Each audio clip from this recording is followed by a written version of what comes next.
Salut à tous. Aujourd'hui, c'est le deuxième podcast. J'ai mis du temps à le faire, ce deuxième podcast, parce que mon invité du jour, le premier, pour ceux qui ne l'ont pas vu, c'était Jason Pointeau, un mec qui fait 2h10 et 35 secondes au marathon. Yeah. 4e temps français 2024. Et figurez-vous, j'ai eu plus de difficultés à obtenir ce deuxième invité aujourd'hui. Et c'est bien normal, parce que c'est Adrien Pastor.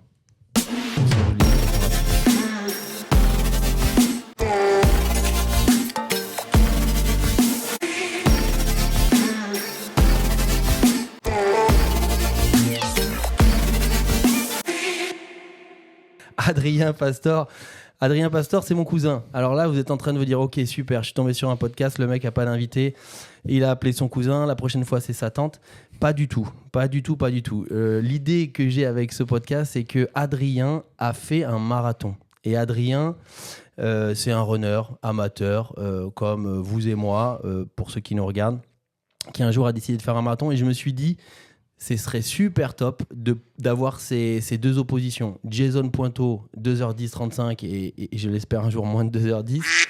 Et Adrien, qui a fait son premier marathon, qui peut nous partager cette expérience. C'est sûr que c'est moins élitiste, mais je suis sûr que ça peut parler à plein de gens qui vont vouloir se lancer dans le marathon. Et c'est pour ça qu'il est là. Donc, bonjour Adrien. Bonjour Julien. En effet, premier marathon, certainement pas le dernier, mais... C'était une super expérience et on va pouvoir en parler ensemble, j'imagine. Absolument. Explique-nous ton passé de runner. Quand est-ce que tu as commencé ? Par quoi tu as commencé ? Voilà. Bon, déjà, runner, je ne me considère pas comme un runner. Je suis un sportif. J'ai toujours fait du sport. J'ai fait des sports collectifs, des sports individuels. Ça, il y a aucun souci. J'ai eu 2 expériences de course, des semis. J'ai commencé en 2015. J'ai fait le semi de Paris en 2015 et en 2017. Donne-nous des petits chronos là, pour que les gens s'identifient un petit peu. Là. 1,58. Une 58. Voilà, 1,58. Pour moi, j'avais l'impression d'avoir fait une performance qui n'en était pas vraiment une. Et tu t'étais entraîné ? Je m'étais entraîné, mais 2015, donc 2015, c'était il y a 10 ans maintenant. J'avais 32 ans. Sans spoiler la suite, mais je m'étais entraîné une fois par semaine avec des potes, donc pas gros entraînement. 1h58 dans la souffrance, grosse émotion à l'arrivée. Le deuxième en 2017, moins d'entraînement, 1h59 je crois, ou un truc comme ça. À chaque fois à Paris, 2 parcours différents. Ça a été mes 2 premières expériences avec la course. Alors j'allais revenir à l'histoire, donc 2015, 2017, 2022. 2022, pourquoi ? Parce qu'arrivé à Bordeaux et... premier challenge avec un copain qui, lui, pour le coup, est tout ce que tu viens de décrire, l'opposé, qui ne s'entraîne pas. Et on s'est fait le marathon des villages en duo. Donc, pour ceux qui ne connaissent pas cette course, c'est sur la presqu'île du Cap-Ferret. Ça part de Piraillan, ça arrive à Piraillan. Et entre-temps, ça fait 2 boucles. Il y a une boucle de 16 et une boucle de 26 km. Et en 2022, un copain me dit moi, je vais faire les 26. Est-ce que tu ne veux pas faire les 16 ? Bon, quand tu as déjà fait 2 semis, que tu sais à peu près courir... Tu dis 16 km, pas de ça souci. Va le faire. Et donc, ça a recommencé par ces 16 km. Et ce jour-là, je me souviens, j'ai retrouvé l'ambiance de la course à pied. L'ambiance au départ, l'ambiance pendant la course, l'ambiance à l'arrivée, puis la satisfaction. Et on vient de la plus belle région de France. Et c'est vrai que quand tu as la chance de pouvoir courir sur le bassin d'Arcachon, sur la presqu'île du Cap-Ferret, tu vois des super paysages.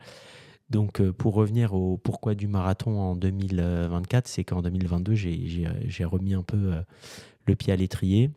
Et de mémoire, je reprends au mois de mai l'entraînement pour le marathon. Donc là, avec l'appli Keeprun Décat, où l'idée, c'était 3 sorties semaine.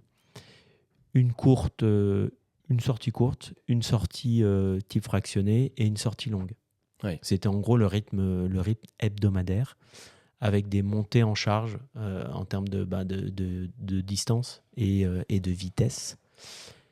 Je ne sais pas si c'est intéressant de parler de cette appli, mais... Si, au contraire. Non, c'est intéressant de savoir comment tu t'es entraîné.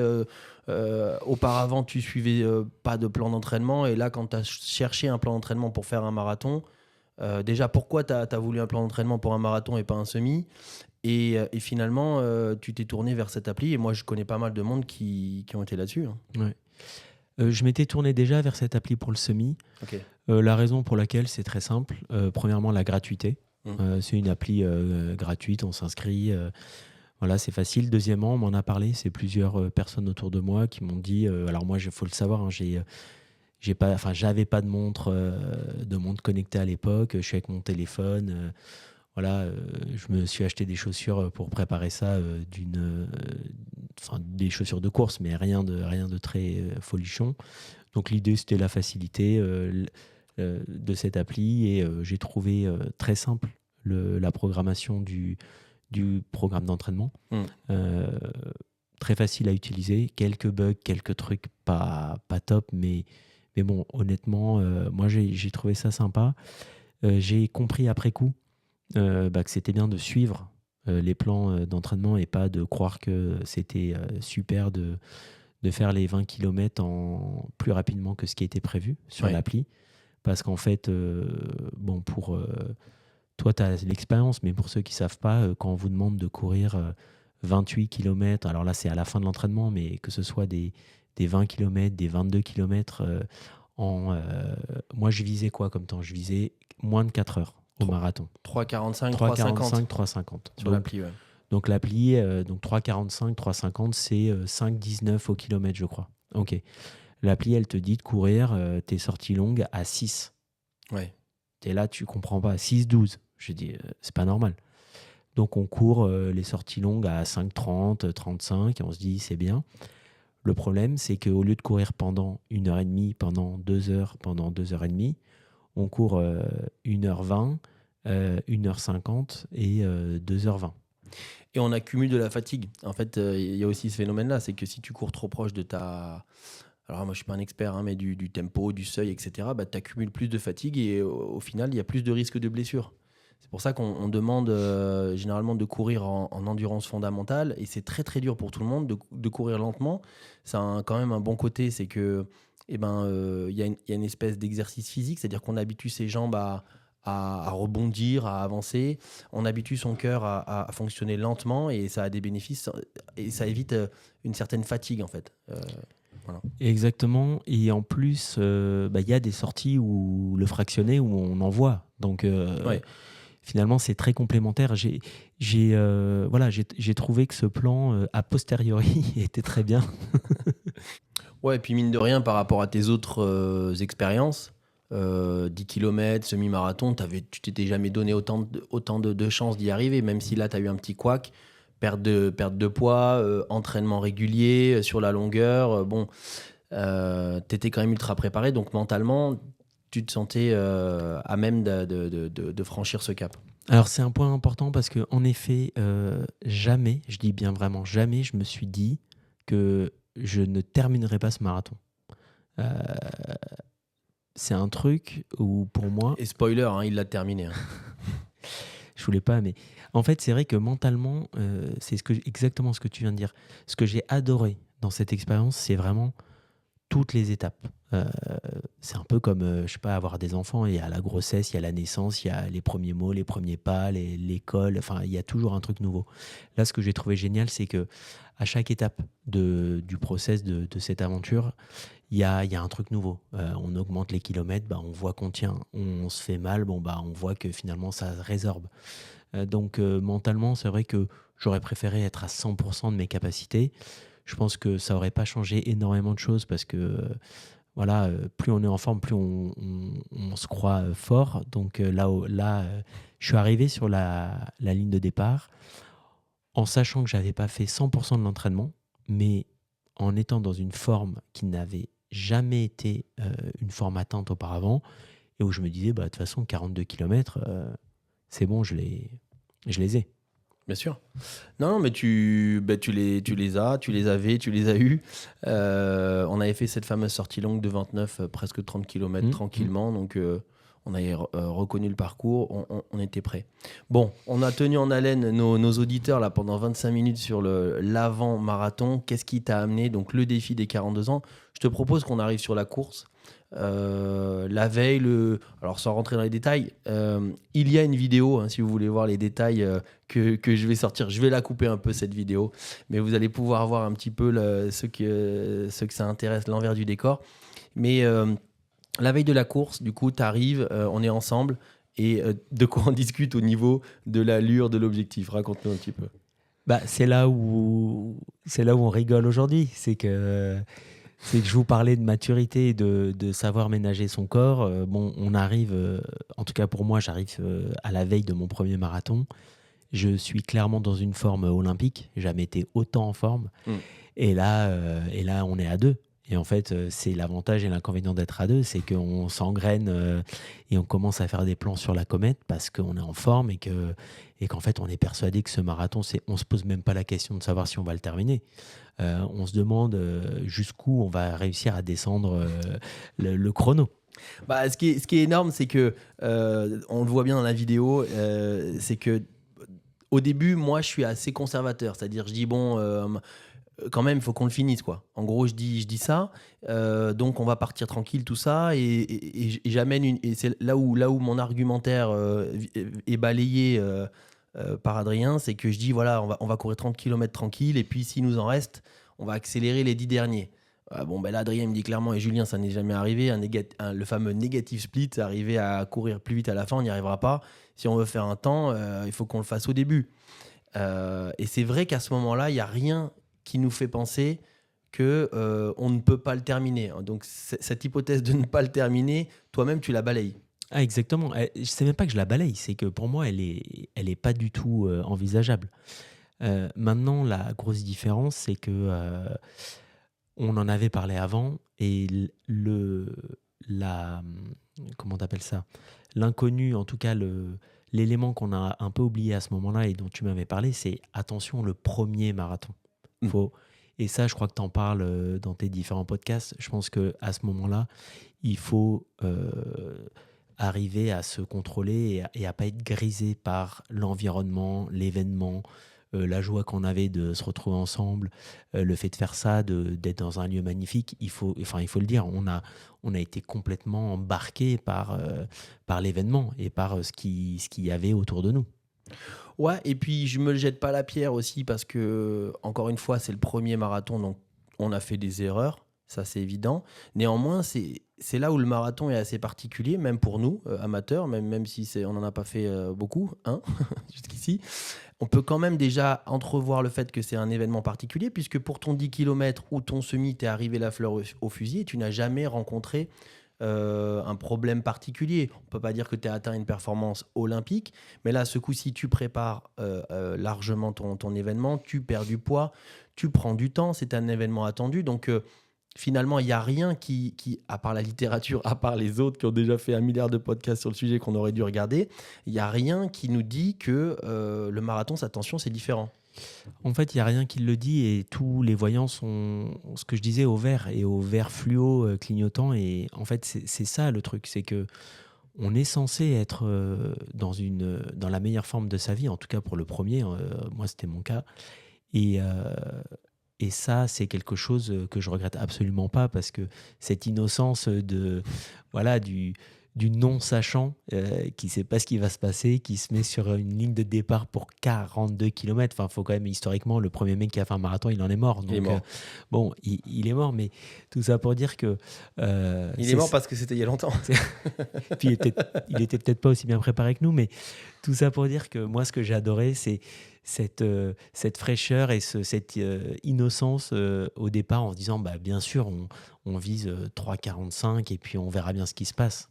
Ouais, et puis c'est sûr qu'en tant qu'amateur, et moi personnellement, j'ai toujours adoré les émissions type on refait le match ou on fait le match avant qu'il y ait eu le match. C'est toujours un problème parce qu'il va falloir assumer, surtout quand tu parles, et puis après, il faut y aller. Mais c'est quand même un super moment. C'est l'avant-course, on est là. Et donc, je me souviens bien, donc, au début, moi, je dis, voilà, on va y aller tranquille. Tu me dis, non, on ne peut pas accélérer à la fin. T'inquiète pas, on va ralentir plus tard. Et puis, effectivement, là, je me retrouve dans cet engrenage avec toi où on dit... Tu me dis, on va partir en 5,20 et on le voit dans la vidéo. Je te dis, oui, on va partir peut-être un peu plus vite, 5,15. Et voilà, donc clairement, la stratégie de course qu'on s'est mis en place, c'est on court vite au démarrage, 20 km, 30 km, et on gère ce qu'on peut sur la fin. C'est clairement ça qu'on a décidé. Ouais, c'est clairement ça. Le problème, c'est que quand on part, il y a l'adrénaline, il y a le monde, il y a l'effervescence. Donc on n'est pas en 5,19, on est en 5,12 ou en 5,11. Enfin, je sais plus. Ouais. Et puis je me souviens clairement, on part, tu slalomes. Ouais. Tu slalomes, tu montes sur les trottoirs. C'est pressé, quoi. Faut poussez-vous, on y va. Ouais. Et puis en plus, ce sacré marathon du Cap Ferré, marathon des villages, la première partie est super vallonnée. T'attaques dans les montées. Moi, je me souviens, j'avais un peu du mal à aller te chercher. Non, clairement, voilà, c'est grisant, c'est du kiff, il y a du monde, on est prêt, on a envie d'en découdre.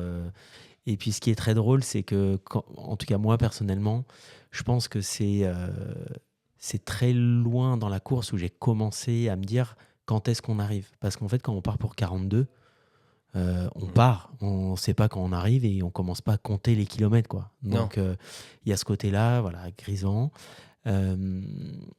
Et clairement, la stratégie, c'était on y va et puis on voit ce que ça donne. Et donc, si on part bien, on part en 5,13 de moyenne. On fait cette fameuse première boucle qui est de 16 km. On l'a fait et on se retrouve à la fin de cette boucle sur la piste cyclable au Cap Ferré. Et là, moi, je me rends compte du rythme, en fait, qu'on a un certain rythme et on est encore capable de parler puisqu'on rigole, on tchatche un petit peu avec tout le monde. Il y a un côté aussi un petit peu coup de bambou moral, je trouve, quand on fait cette course-là, parce qu'il y a les relais. Il y a le 16 km en premier, puis le 26 en relais. Et donc, quand on passe la première boucle des 16, généralement, ils ont mis le moins bon coureur en relais et on voit passer. On était avec un certain groupe et on voit partir des gens sur un deuxième relais qui nous doublent. Donc, en fait, on est sur cette piste cyclable et moi, je me souviens, on se fait dépasser de partout. Et je pense que aussi ce phénomène-là fait que, mince, est-ce qu'on est en train de ralentir ? Du coup, ça continue de maintenir, ça continue d'accélérer, on fanfaronne. Mais je te laisse raconter un petit peu. Non, c'est une bonne analyse. Pour ceux qui ont couru, qui ont l'habitude, on a quand même besoin de repères quand on fait une course à pied. Il y a des gens qui ont le même rythme que nous, qu'on suit. Là, clairement, et je te rejoins complètement, Julien, c'est que cette première boucle de 16 km, on a une partie des gens avec qui on avait couru qui s'arrêtent. Et donc, on comprend qu'ils faisaient que 16 parce qu'il faut expliquer. Ils n'étaient pas avec nous. En fait, tout le monde part avec le même dossard. Il y a un pauvre petit sticker ou encart de couleur. Donc, on n'a bien évidemment pas quand on court. Et surtout pas au début. Voilà. Au début, tu sais, on ne sait pas avec qui on court. Et donc, je dirais pas que c'est... la façon dont ça perturbe, c'est que on comprend à ce moment-là qu'on n'était pas forcément en train de courir avec quelqu'un qui faisait les 42. On faisait pas la même course. On faisait pas la même course. Bon, ça, soit, passons. Mais ça met en effet, ça remet un coup d'adrénaline au 16e. Bon, 16 km quand on part pour 42. Je ne suis pas hyper rapide en calcul, mais c'est un peu plus du tiers. Donc, il reste quand même 2 petits tiers. Donc, il reste quand même pas mal de courses. Là, on arrive dans le village du Ferré, ça tourne, ça vire, gauche, droite. On avait déjà eu des petits moments vallonnés. Et au 26, 27e, moi, ça commence un peu à tirer. T'as une première alerte, non ? Ouais, c'est ça. Au 26, t'as une première crampe. Première alerte et crampe aux adducteurs. Alors, crampe aux adducteurs, ça, c'est un truc, je connaissais pas. Voilà, comme le marathon, mais crampe aux adducteurs, très désagréable, hein. Très très désagréable, et puis on sait pas comment se les tirer, donc voilà, pas cool du tout. Et puis là on repart, mais là clairement moi je sens que je suis dans le dur. On n'a pas parlé de la préparation, on a parlé de la préparation physique, mais il y a toute la préparation alimentation et autres. Donc tu pars à jeun, mais bon, finalement c'est un peu difficile puisque c'est ce que tu fais à tous tes entraînements. Tu pars avec ce camel bag. C'est ce que tu fais à tous les entraînements. Et tu fais aussi une chose qui, pour moi, est compliquée, c'est que tu commences les gels dès la 45e minute ou à l'heure, quoi. Enfin, tel que c'est écrit sur le gel Décathlon, tous les 45 minutes, on le prend. Moi, de mon côté, j'essaye de retarder les gels parce que j'ai très peur, non pas de perdre du temps au ravito, mais de perdre du temps aux toilettes. Ouais. Donc, pour ménager ma digestion, je fais confiance au ravito, j'essaie de manger des abricots, des figues, et je repousse le plus tard possible ce gel parce que, selon moi, une fois que tu en as pris un, il faut enchaîner. Et je ne suis pas sûr qu'on puisse prendre des gels pendant 42 km. Mettez en commentaire si vous pensez différemment parce que notre expérience, c'est ça. En fait, je m'étais entraîné avec les gels, hein, donc c'est un toutes les heures, tous les 10 km. Alhamdoulilah. En parlant du gel. Non, le problème, ce qui s'est avéré être un problème, c'est pas tant la digestion du gel, c'est que en fait au troisième gel, alors j'alternais, hein, Julien a pris des raccourcis, mais je prenais gel, pâte de fruits, gel, pâte d'amande, mais en fait à la longue, ces trucs-là, c'est quand on est à ta deuxième pâte de fruits, ça consomme énormément d'eau. Hein. Et puis ton deuxième gel, bah voilà. En fait, moi, je pouvais plus en manger. J'avais vraiment envie d'autre chose. Donc, je te rejoins complètement. Je l'aurais pas dit comme ça, mais je suis d'accord. Retarder au maximum. En tout cas, c'est pas parce qu'on s'est entraîné comme ça et qu'on a fait des 20, des 28, des 30, des 32 km que le jour J, on rajoute que 10 km, c'est que 42. Bah non, en fait, ça fait une grosse différence. Je pense que un peu sur ces courbes exponentielles, j'imagine que c'est pareil. Les quelques kilomètres qu'on rajoute pour arriver à 42, ils sont exponentiels et ils mettent dans le rouge. Donc, clairement, se forcer avant de partir à manger quelque chose. Pas croire qu'on va être en autonomie complète. On n'est pas sur un trail, on n'est pas des champions du monde, on n'est pas comme Jason à viser des 2h10. Ouais, mais Jason n'a pas pris de camelback. Ouais, mais c'est ce que je dis. Donc, en fait, c'est vrai que ton approche à ce niveau-là était beaucoup plus détente en se disant, bah voilà, je vais profiter des ravitaux. Et j'avoue, je pense que le bon dosage, il est entre les deux. Entre le mec qui part avec sa maison sur le dos et celui juste avec sa petite soft gourde. Mais c'est vrai que c'était un point. Et pour revenir à la course, j'ai senti ce départ trop rapide, cette autonomie dans le ravitaillement, arrivé au 26e, 30e kilomètre, après les crampes, là, je sens un vrai coup de barre. Là, je dis, ouais, ça va être dur. En fait, entre le 30 et le 39, c'est pas tellement l'allure c'est une allure footing, mais c'est que tu dois t'arrêter pour t'étirer. Il y a énormément de moments où les crampes reviennent, tu t'étires, ça repart, mais tu es encore en mode footing, tu arrives à trotter. Là, on est encore heureux. Et effectivement, on a peur de ces marches. Mais la beauté du truc, c'est que tu tombes avant les marches. Non, je tombe pas avant les marches. En bas des marches. En bas des marches. C'est simple. La première marche. Le fait de lever le pied, de le poser sur une marche et de demander à mon corps de monter une marche, là, il m'a dit stop. Donc là, énorme crampe, mollet droit, par terre, je m'effondre. Mon partenaire Julien essaye de me faire passer la crampe, lève, tend, non, tend pas trop, lève pas trop, ça crampe dans toute la jambe. Et puis là, même si Adrien c'est un amateur, il a des bons cuisseaux, je vous me défie de, voilà, si vous n'avez pas bien la bonne technique, moi j'ai fait du foot à l'époque, voilà, on tire le pied pour essayer de détendre le mollet, hyper dur quoi. Si vraiment la crampe est présente, si le muscle est fort, personnellement j'avais pas la bonne technique pour y arriver. Ouais. On le saura jamais, mais moi, je suis persuadé qu'il n'y aurait pas eu ces marches. Les 4 heures, on les avait, je pense. Voilà, il y a ces marches. Moi, je ne suis plus en état de monter des marches. Pour info, la veille, on avait repéré les marches. Et déjà, la veille, en les montant, en étant en forme, on s'est dit, ouais. C'est un sacré truc. Il y a 70 marches quand même sur ce marathon. Bon, voilà. En bas, grosse crampe. Ça prend 5-10 minutes pour gérer la crampe. Et puis 20 minutes pour monter les marches. Ouais. Parce que moi je suis clopin, une main sur la rambarde, l'autre sur l'épaule de Julien. On arrive en haut et puis là je me dis on a passé les marches, c'est cool. Là c'est cool. Et puis je recommence à trottiner. Tu trottes, on est plutôt alors on n'est même plus sur la route, c'est une sorte de petit chemin, trottoir. Bas de route, ouais, c'est le bord de route. Ouais, bord de route, cailloux, tout ça, et tu arrives à trotter avec la descente, mais malheureusement. Je trotte 400 mètres et puis rebelote au bout de 400 mètres. Là, c'est l'autre jambe, la jambe gauche, tétanisée, pareil, crampe, dure comme du bois.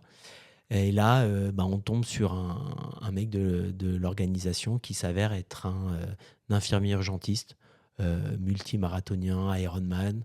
Ouais, il a eu le temps de nous dire tout ça. Hein. Il est arrivé quand même. Le mec a dit son CV sur son arrivée, quoi. Je sais pas, il est arrivé en vélo, on aurait dit un chevalier. Exactement. Et il a eu le temps de nous dire vous inquiétez pas, je suis infirmier, urgentiste, multiple Ironman, marathon. Bon, bref, on avait confiance. Voilà, on avait conscience. Et là, il me dit qu'est-ce que t'as ? J'ai dit crampe mollet. Ok, t'inquiète pas.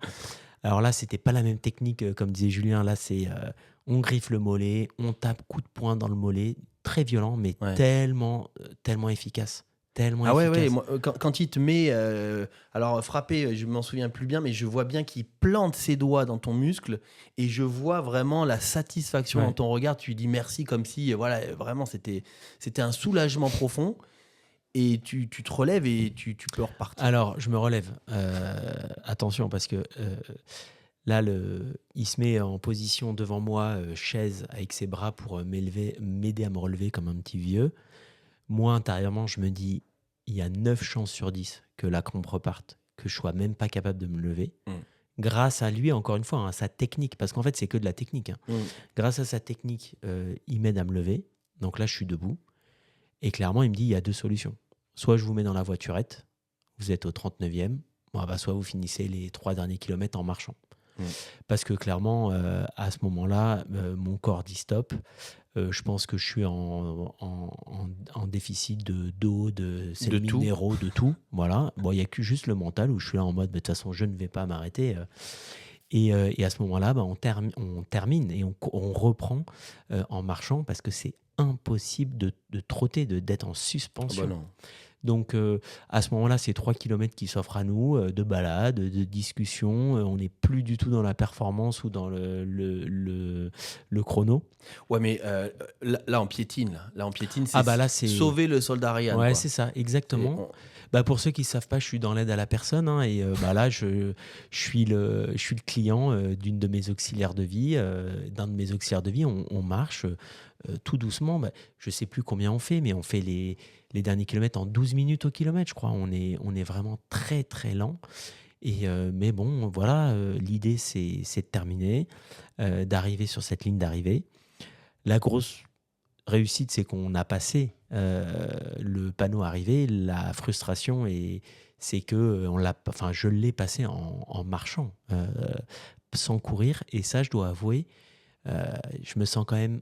Voilà, je me sens pas marathonien. J'ai fait un marathon, mais j'ai terminé en marchant. Et ça, moi, c'était un peu mon truc. Je voulais, intrinsèquement, je me dis, ouais, quand même, il faut passer la ligne en courant, quoi. Ouais, mais t'es pas mort. Le mec qui a inventé ça, il est mort. Enfin, il a pas inventé, le pauvre, il a vécu. Mais non, moi, au contraire, je trouve que t'es un marathonien, tu vois, pour le coup, parce que qu'est-ce que c'est, même si aujourd'hui, c'est insensé quand on discute tout autour de nous. Tout le monde a fait un marathon. Beaucoup de gens ont fait des Ironman. Les gens commencent à faire 5 Ironman de suite, l'enduroman. Il y a une culture de l'excès. Mais quand même, un marathon, ce que ça signifie, c'est quelqu'un qui va au bout des choses, quelqu'un d'endurant, quelqu'un qui veut se dépasser. Je crois que c'est le principe, peu importe quelle épreuve tu choisis. Et là, tu as dépassé ta limite. Ta limite, elle était peut-être à 30 km à courir à 5-10 ce jour-là, peu importe. Et tu t'es pas arrêté. Parce que moi, au 30e kilomètre, dans ma tête, j'attends une réponse. Est-ce que tu t'as... Parce que là, à ce moment-là, tu n'es déjà pas bien. Et alors, au 39e en bas des marches, tu es mort. En haut, l'infirmier urgentiste, il a une voiturette. Pour moi, c'est fini encore. Mais ça continue et ça continue et ça continue. Donc, je crois que c'est un peu ça, finalement, la définition du marathonien amateur. C'est aller au bout des choses. Et sachant que c'était notre premier. On a fait des erreurs, certes. Mais on a été courageux. Je crois que c'est la seule chose qu'on peut demander à une première fois.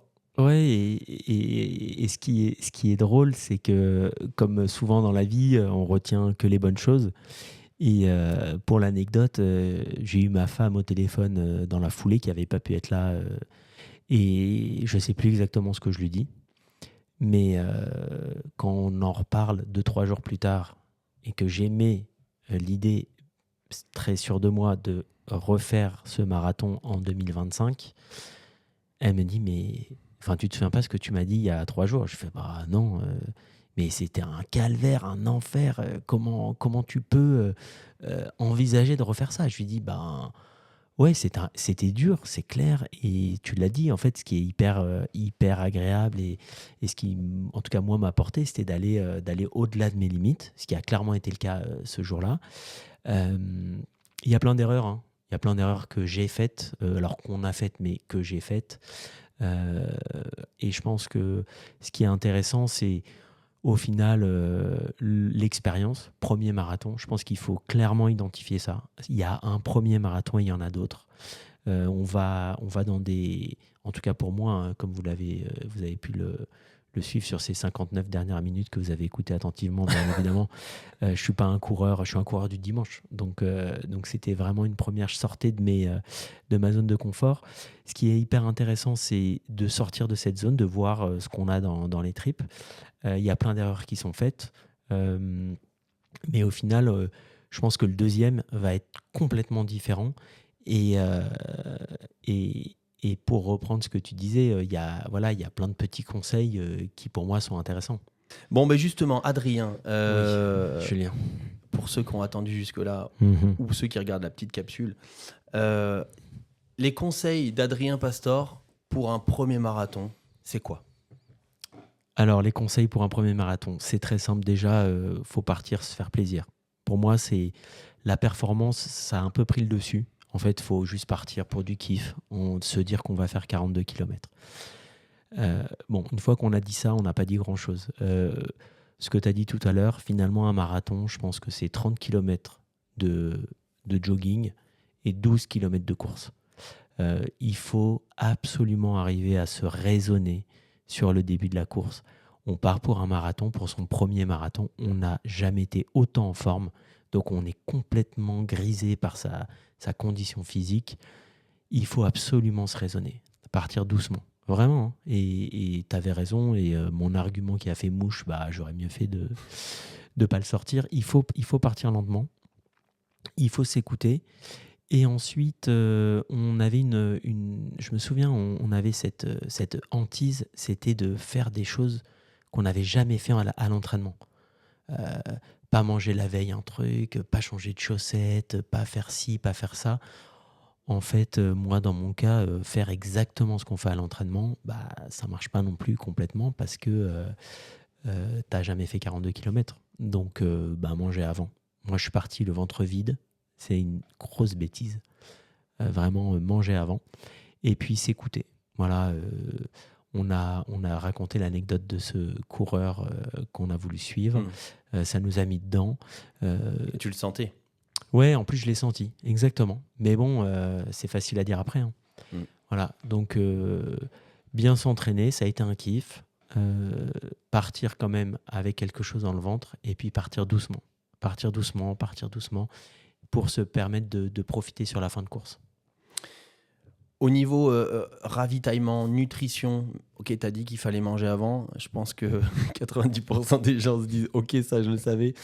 Tu partirais avec quoi, toi qui es parti avec un camelback et plein de gel, qu'est-ce que tu ferais là pour un autre marathon? Moi, je reprends le camelback parce que toi, ce que tu as fait, la gourde soft dans la main, ça me plaît pas du tout. Je l'ai testé là sur une sortie. Moi, le camelback, j'ai trouvé ça génial. En revanche, plus quand envie de boire, utiliser les ravitaux clairement dans le camelback, de l'eau, des petits gels, mais un peu ce qu'on disait tout à l'heure. Retarder un peu l'utilisation du gel, prendre ce qu'il y a sur les stands, et puis quand on sent qu'on a un coup de moins bien, voilà, là on prend le gel, mais profiter des ravitaillements parce qu'aussi ça rythme le ravito. J'ai essayé le camelback. C'est vrai que d'un point de vue pratique, tout comme j'ai essayé les chaussettes de contention, c'est pas du tout le. Mais c'est inconfortable pour moi. J'ai trop chaud. Je crois que j'ai besoin de refroidir. Et donc c'est pour ça que j'avais pas fait ce choix-là. C'était pas tellement le poids parce que bon, on n'est pas très léger. Donc 1 kilo de plus ou de moins, ça change pas la donne. Enfin, ça change un peu sur la performance, mais bon, quand on y va pour finir, ça change pas. Mais tu as raison de dire que.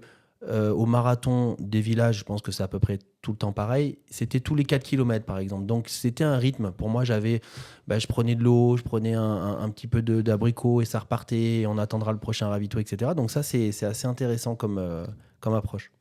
Non, c'est sûr. Et je pense que ce qu'on disait, c'est la vérité, elle est un peu au milieu. Entre moi qui pars en me disant je suis en autonomie complète pour pas perdre de temps Et toi qui pars un peu léger avec une gourde de 250 et 3 barres et qui profite de chaque ravito, bon, je pense que la vérité, elle est entre les deux. Maintenant, il y a autant de stratégies qu'il y a de marathoniens. Euh, c'est compliqué de faire le tri entre tous les conseils qu'on donne et les certitudes qu'on pense avoir.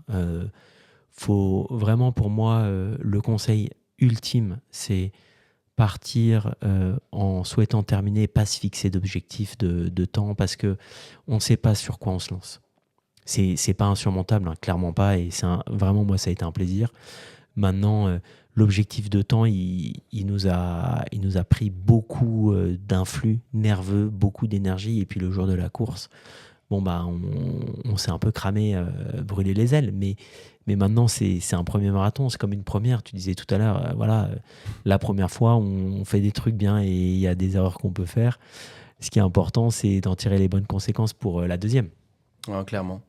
Non, mais je pense que c'est une bonne conclusion, Adrien. Là-dessus, je sais pas si tu as des points que tu voudrais rajouter.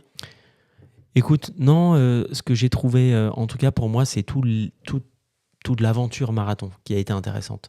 Il y a le jour J, il y a la course, il y a l'avant, la préparation, le fait d'avoir ces sorties, ces petits rituels. Il faut pouvoir avoir le temps de le faire. Voilà, ça c'est important. Trouver des moments. Et moi j'ai adoré avoir ce petit rituel, arriver sur le jour J, avoir cet objectif, et puis l'après, c'est-à-dire la satisfaction quand même. C'est un bel effort, on va au-delà de ses limites.